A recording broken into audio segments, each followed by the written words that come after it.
नमस्कार दोस्तों, मैं बरकत रवीदी आज मौजूद हूँ लखनऊ में ये जानने के लिए 2027 में इलेक्शन होने वाले हैं, लेकिन इसी बीच अयोध्या की सीट यानी जो मिल्कीपुर सीट है उसमें उपचुनाव होने वाले हैं कुछ ही समय में। तो हम यही जानने के लिए आए हैं आम जनता से, क्योंकि सपा और बीजेपी आमने सामने और बहुत ही बेहतरीन टक्कर है, बहुत ही बेहतरीन सिस्टम है, चीज़ें हैं, क्योंकि जो पक्ष और विपक्ष है बराबर एक दूसरे पर हमलावार है, कहीं ना कहीं बयानबाजियां भी हो रही हैं। तो इसी बीच हम आम जनता के बीच में आए और लोगों से जानेंगे कि मिल्कीपुर चुनाव उनकी क्या राय है। जी सर, कैसे हैं आप? बढ़िया, आप कैसे हैं? क्या नाम है आपका? अर्पित। मिल्कीपुर चुनाव होने वाला है कुछ ही समय में और सपा और बीजेपी की बेहतरीन टक्कर है। आपको क्या लगता है, सपा जीतेगी या बीजेपी? जनता त्रस्त है, सरकार मस्त है, खत्म है कहानी। मतलब बीजेपी नहीं चाहिए? क्या चाहिए, सरकार बदल रही है। बदलाव चाहते हैं? बिल्कुल। लेकिन बीजेपी तो सबका साथ सबका विकास की बात करती है। विकास कहाँ दिख रहा है बताइए? विकास नहीं दिख रहा है, विकास तो इतना ज़्यादा कर रही है। सिर्फ रोजगार। हम मुद्दे बात करेंगे जी। छात्रों की वैकेंसी कितनी आई है। अच्छा, सरकार, हाँ सरकार इस पर डेटा पेश कर दे, बस हम लोग वोट दे देंगे। अच्छा, मतलब मिल्कीपुर चुनाव नहीं जीतेगी क्या बीजेपी? क्यों जीतेगी? नहीं जीतेगी। चलिए हम आगे भी लोगों से बात करेंगे हमारे साथ। जी सर, नमस्कार सर, कैसे हैं आप? ठीक हैं। अच्छा, आपको क्या लगता है मिल्कीपुर चुनाव जो होने वाला है उसमें सपा जीतेगी या फिर भाजपा? मिल्कीपुर का चुनाव जी। जावेद जाफरी, प्रदेश सचिव समाजवादी मजदूर सभा। जी। मिल्कीपुर का चुनाव की नज़र पूरे देश की लगी है, क्योंकि अयोध्या के एक विधानसभा है। जी जी बिल्कुल। और अयोध्या बहुत पवित्र स्थल है। जी जी बिल्कुल। सारे लोगों की नज़र लगी है, मगर वहाँ की जनता नीतियों कार्यक्रमों के आधार पर आंदोलित होकर समाजवादी पार्टी को वोट देने जा रही है। अच्छा, अब देश प्रसाद जी कह रहे हैं कि जो उनके बेटे हैं अजीत प्रसाद कह रहे हैं जनता ने ठान लिया है कहीं ना कहीं कि हम ही जीतेंगे और हम बाबा राव अंबेडकर जो उनका अपमान हुआ है उसका बदला लेंगे जीतकर। इस देश की जनता इनके छलवे में आ गई, मगर सरकार जो गलतियां करती है उसका सरकार से नहीं कोई लड़ पाता है, मगर उसका जनता जो है उसका बदला पार्टी से लेती है जी। और वो पार्टी से बदला उठ के बल पर लेती है। तो मिल्कीपुर का चुनाव, वहाँ की जनता, ना वहाँ विकास है, ना बेरोजगारी पर चर्चा है, ना महंगाई पर चर्चा है, ना भ्रष्टाचार पर चर्चा है, खाली हिंदू और मुसलमान पर चर्चा है। तो हिंदू और मुसलमान पर चर्चा करके कितने दिनों तक आप राजनीति करोगे? धर्म के नाम पर एक दशक तक राजनीति की जा सकती है, नीतियों कार्यक्रमों के आधार पर हमेशा राजनीति होती है। इसलिए मिल्कीपुर की जनता, हमने कह दिया, आंदोलित होकर समाजवादी पार्टी के पक्ष में वोट करने जा रही है। और जब कोई मामला आंदोलन के रूप में हो जाता है तो कोई भी व्यवधान डालने वाला उसके सामने नहीं टिक पाता है। इसलिए वहाँ पर की जनता एकदम दिमाग बना चुकी है समाजवादी पार्टी के पक्ष में वोट करने के, और वहाँ का उम्मीदवार 40,000 वोटों से जीतेगा। जय हिंद, जय समाजवाद। चुनाव होने वाला है और सपा और भाजपा आमने सामने है, कह रहे बहुत बेहतरीन टक्कर है, बहुत बेहतरीन चुनाव होने वाला है। इस पर आपकी क्या राय है? पत्रकार महोदय, राम दुलार यादव, भारतीय जनता पार्टी के राष्ट्रीय लीडर पद मेन पार्टी से हैं।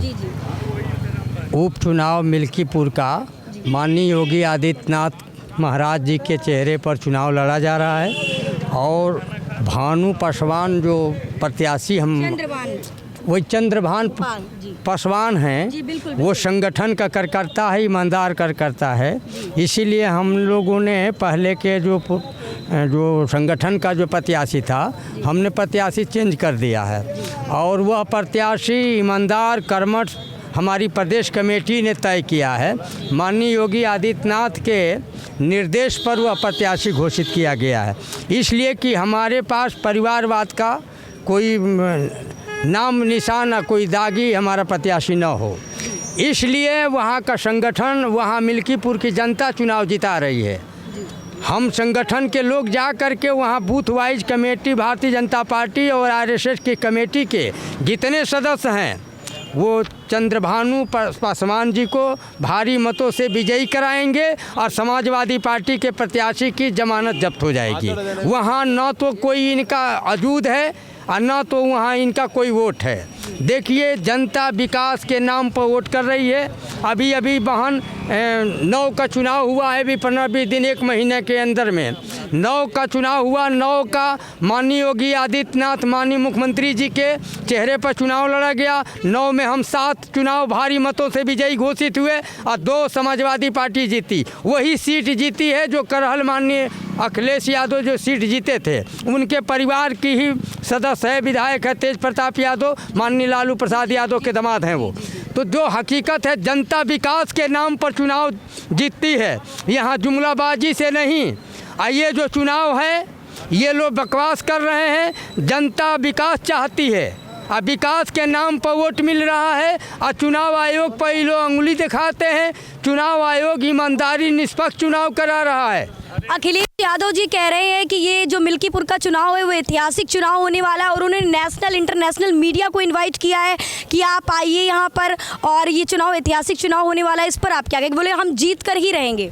जी पत्रकार महोदय, आप भी इस बात को जानते हैं कि माननीय अखिलेश यादव जी जो शब्द का प्रयोग कर रहे हैं वो चुनाव आयोग पर भी अंगुली लगा दिखाते हैं कि चुनाव आयोग गलत कर रहा है। पुलिस प्रशासन पर भी दिखाते हैं कि लोगों ने अवैध तरीके से वोटिंग करवाता है। ये सब कुछ नहीं है।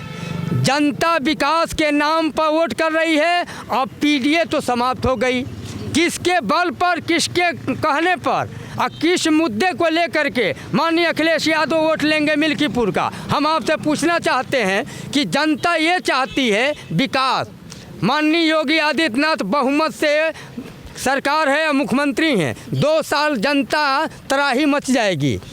मिल्कीपुर की जनता ये मांग कर रही है कि ये विधायक जीत कर जाएगा तो मंत्रिमंडल में शामिल हो जाएगा और जब मंत्रिमंडल में शामिल हो जाएगा तब मिल्कीपुर का विकास होगा।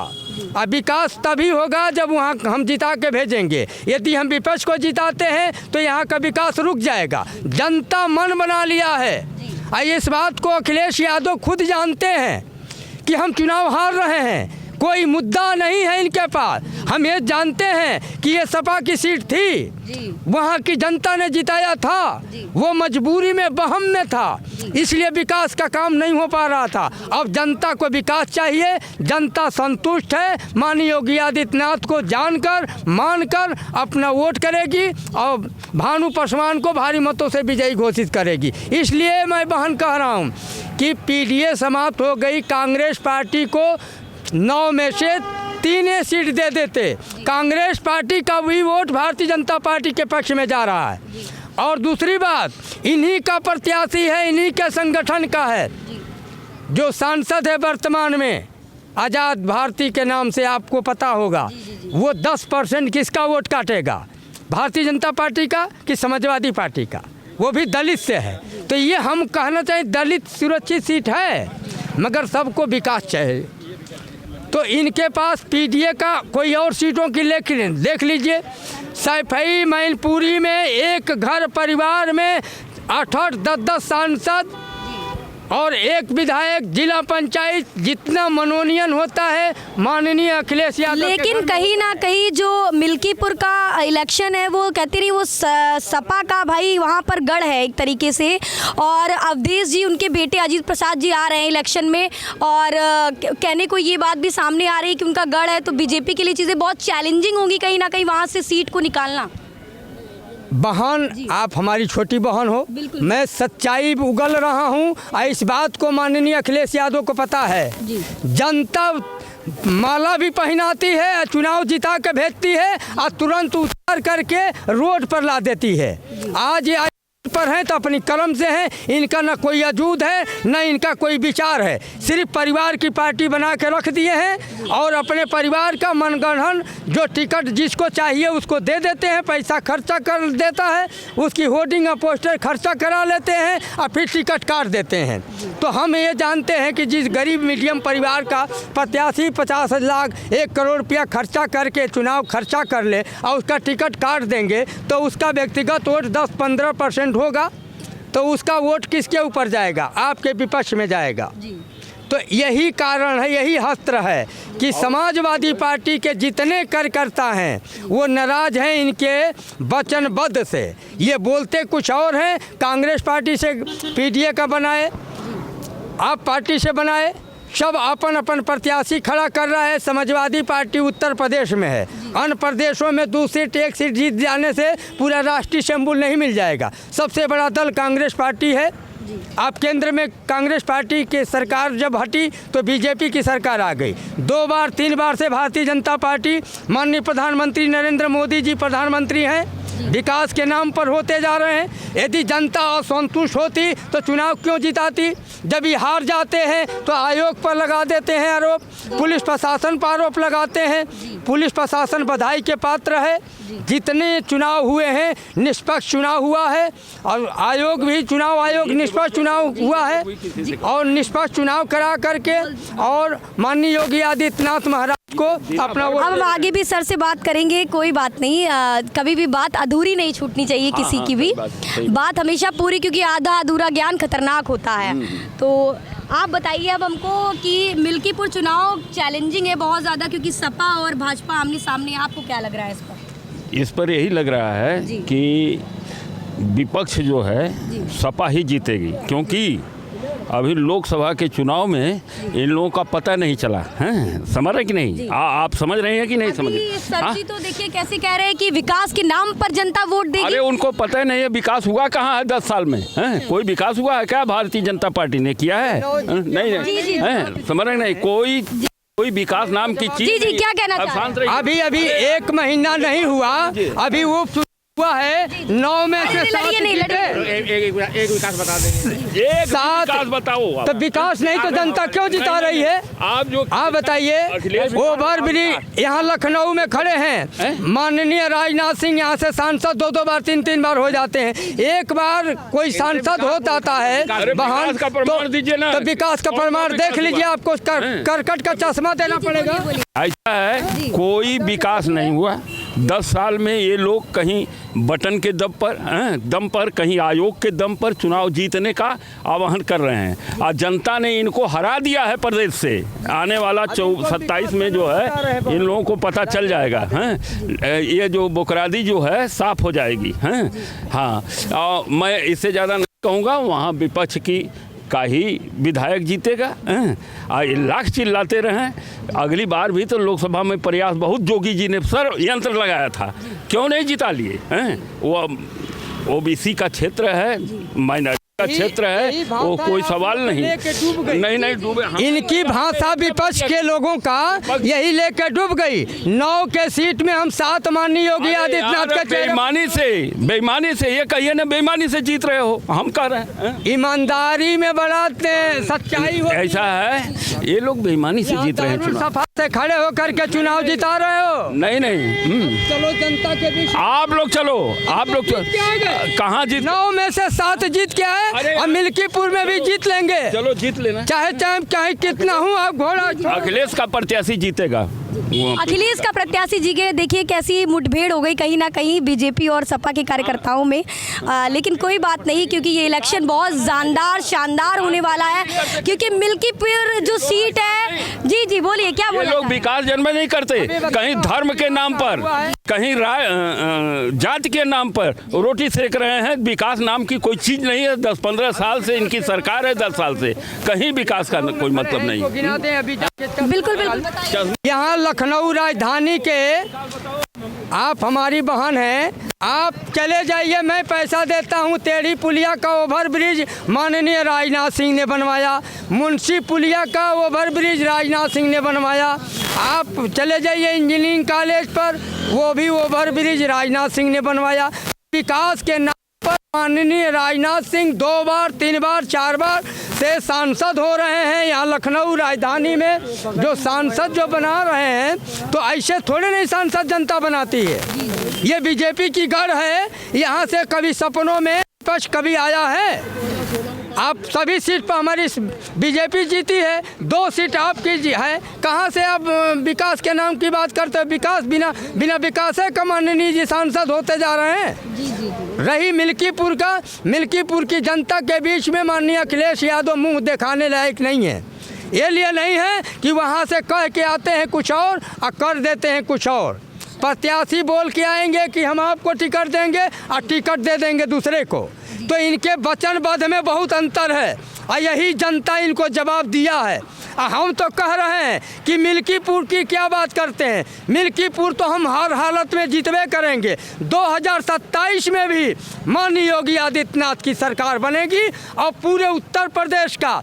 आप अल्पसंख्यक की बात करते हो, अल्पसंख्यक 35% अल्पसंख्यक भारतीय जनता पार्टी को वोट करता है, भारतीय जनता पार्टी को वोट करता है। अब पूरे उत्तर प्रदेश का ग्वालबंद शहर भारतीय जनता पार्टी को वोट करेगा और माननीय योगी आदित्यनाथ को अपना नेता मान लिया है। हम आगे भी लोगों से अब बात करेंगे।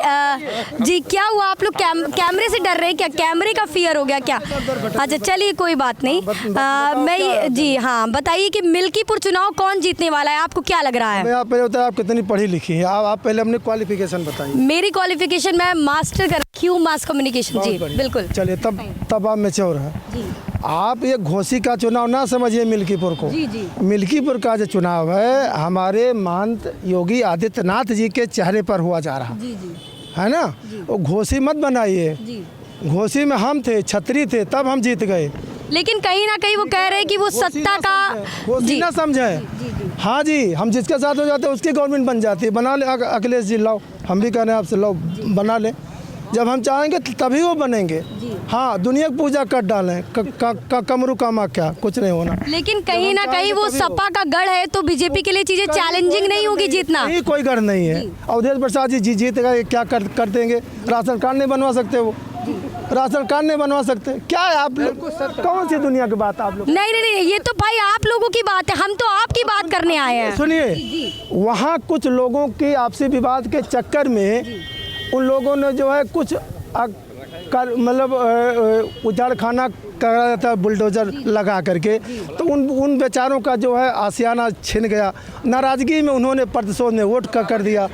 उनकी मांग जायज़ थी कि किसी के साथ होगा ज्यादती, तो मतलब नाराजगी में अयोध्या की जनता ने वोट दे दिया, ये आप कहना चाहते हैं? और वहाँ शहर से हमारे माननीय जी वेद प्रकाश जी हैं, माननीय जी के यहाँ से पाए ही हैं। 4 विधानसभा क्षेत्रों में लोग नाराज हो गए, दे दिए। वो उनकी मंशा थी, प्रजातंत्र है, कोई किसी का दबाव तो इसमें है नहीं। घोसी किससे को जोड़ करके न देखे ना, घोसी में हम थे इसलिए जो जीत गए। हाँ जी, छतरी थे हम, का मतलब सुधाकर सिंह थे, बस। अब इससे ज्यादा क्या बचता है बताओ? चलिए ठीक है, थैंक यू। हम चाहेंगे फिर उनको मुख्यमंत्री बना देंगे। चलिए ठीक है, थैंक यू। अब देखने वाली बात ये होगी कि मिल्कीपुर उपचुनाव जो कि अभी कुछ ही दिनों में होने वाला है, देखते हैं आखिर सपा और जो बीजेपी की जोरदार टक्कर है, आखिर रिजल्ट क्या आता है। आम जनता अपनी राय दे चुकी है, लेकिन देखिए रिजल्ट आखिर क्या होगा। मैं बरकत त्रिवेदी, कैमरा पर्सन अनुराग के साथ, लखनऊ से। बने रहें News7 मीडिया के साथ। हमें फॉलो करें YouTube, Instagram, Facebook और Twitter पर। मिलते हैं अगले वीडियो में।